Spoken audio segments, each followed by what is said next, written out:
जब आपको कोरोना के लक्षण महसूस हो या कोई निशानी जाहिर हो, जैसे तेज बुखार या सांस लेने में कोई तकलीफ या खांसी, तो फिर इलाज के लिए जल्दी से निकटतम सरकारी या निजी अस्पताल में जाएं। निवास की अनुमति की आवश्यकता नहीं है।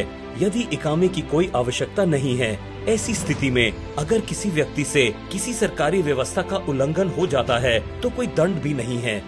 हम सभी की जिम्मेदारी है